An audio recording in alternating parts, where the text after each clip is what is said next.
चलिए आज हम लोग 7th क्लास का मैथ जो है उसका चैप्टर नंबर 1 का अध्ययन करेंगे। ठीक है, सबसे पहले गणित पढ़ रहे हैं तो आखिर जान लें कि गणित किसे कहते हैं। ठीक है, तो गणित हम लोग यहाँ पर हम लिख कर रखे हुए हैं कि गणित किसे कहते हैं। कॉपी में यहाँ पर आप लोग को समझने के लिए डिफिनेशन यहाँ पर लिखे हुए हैं। ठीक है, चलिए इसको समझते हैं कि आखिर गणित है क्या।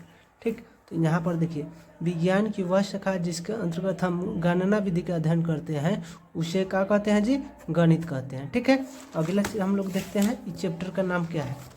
ठीक है, चैप्टर हमको पढ़ना है पूर्णांक की समझ। ठीक, पूर्णांक की समझ बारी बारी से सबको पढ़ेंगे, लेकिन अभी पढ़ना है पूर्णांक की समझ, अंडरस्टैंडिंग ऑफ इंटीजर। ठीक, इसमें हम लोग को पढ़ना है, हम लोग पूर्ण वर्ग परिचित है, इस अध्याय में हम लोग गुणों को अध्ययन करेंगे। ठीक है, 6ठी क्लास में आप लोग पढ़े होंगे।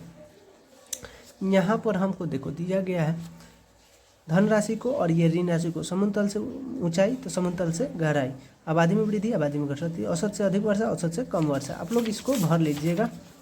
ठीक है, कॉपी में भरिएगा। 0 डिग्री से ऊपर का तापमान तो 0 डिग्री से कम का तापमान। ठीक, इसको समझने वाला है। ठीक है, देखिए शून्य जो है यहाँ पर, शून्य न तो धनात्मक होता है न ही ऋणात्मक होता है। इसको आप लोग समझिए। 0 के बाद मतलब 0 के बाद इधर 0 के बाद धनात्मक संख्या होती है, 0 के पहले जो होता है संख्या ऋणात्मक होता है। 1 और 5 दोनों में हम कहें कि 12 कौन है तो कहिएगा कि -1 और -5 में 12 -1 है। ठीक है, जिधर मान माइनस में ज़्यादा होता है वो सबसे कम होता है। हम लोग अब जानेंगे एडिटिव इन्वर्स के बारे में, योगात्मक प्रतिलोम या योज्य प्रतिलोम किसे कहते हैं। ठीक है,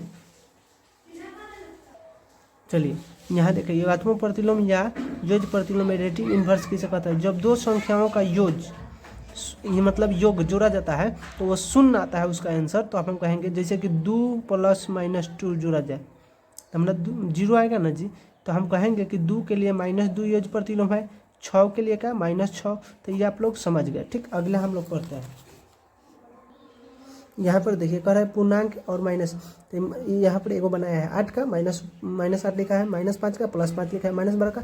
तब यहाँ +12 होगा, -15 होगा, +20 होगा, यहाँ पर 16 होगा। तो आप लोग इसको भर लीजिएगा कॉपी में। ठीक, चलिए कुछ हम डिफिनेशन के बारे में जानेंगे। होल नंबर यानी पूर्ण संख्या का होता है तो 0 से लेकर अनंत तक की संख्या को पूर्ण संख्या कहते हैं। इसे W से सूचित किया जाता है। W बराबर 0 1 2 3 यानी इन्फिनिटिव तक ले। ठीक है, अब दूसरा डिफिनेशन हम लोगों के पास में है प्रकृत संख्या की, नेचुरल नंबर क्या है। तो वैसी संख्या जो 1 से शुरू होती है या फिर गिनती की संख्या को प्रकृत संख्या कहते हैं।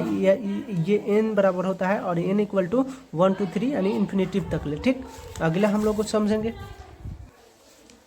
क्रम भिन्नता के बारे में जान रहे हैं। तो दो पूर्णांकों संख्याओं का योगफल एवं उल्टे क्रम का योगफल दोनों समान होता है तो उसको कहते हैं। जैसे कि हमारा b + a हमारा दोनों पलट, जैसे 6 + 7 = हमारा 13 आएगा और 7 + 6 = ये भी हमारा 13 आएगा। तो ये दोनों ये हमारा ये कौन सा नियम है, कम्यूटेटिव लॉ यानी क्रम भिन्नता का नियम। ठीक, अगला है सचर्य गुण जो कि एसोसिएटिव लॉ कहते हैं। पूर्णांक के लिए योग सचर्य होता है। जैसे कि हम कहें कि 6 + 8 + 9, ये दो को इसको घेर लें और इसको हम जोड़ें तो 6 + हम दोनों जोड़ देगा तो 17 होगा, हमारे 17 × 6 = 23 हुआ। और इसको हम जोड़ें तो 6 + 8 + 9, ये दोनों को जोड़ें तो 814 + 9 = ये भी हमारा 23 से होगा। यानी दोनों के आंसर जो समान है किसी तरह जोड़ें। ठीक, अगला डिफिनेशन हमारा जो तत्समक यानी एडिटिव आइडेंटिफाई। ठीक, आइडेंटिटी जब किसी संख्या में 0 को जोड़ा जाता है तो शेषफल फिर से वही आ जाता है। ठीक है, अतः सभी संख्याओं के लिए 0 जो है योज्य तत्समक है। ठीक है, अब यहाँ पर हमारा जो है हम लोग ये संवृत्त नियम भी पढ़ लिए, सचर्य नियम भी, क्रम भिन्नता पढ़ लिए। ठीक है, योज्य तत्समक पढ़ लिए। अब हम लोग जो आगे पढ़ना है उस चैप्टर के बारे में बनाना है। तो अगले हम चैप्टर में हम लोग 1.1 को क्वेश्चन आंसर करेंगे। इस चैप्टर में बेसिक ही रहेगा।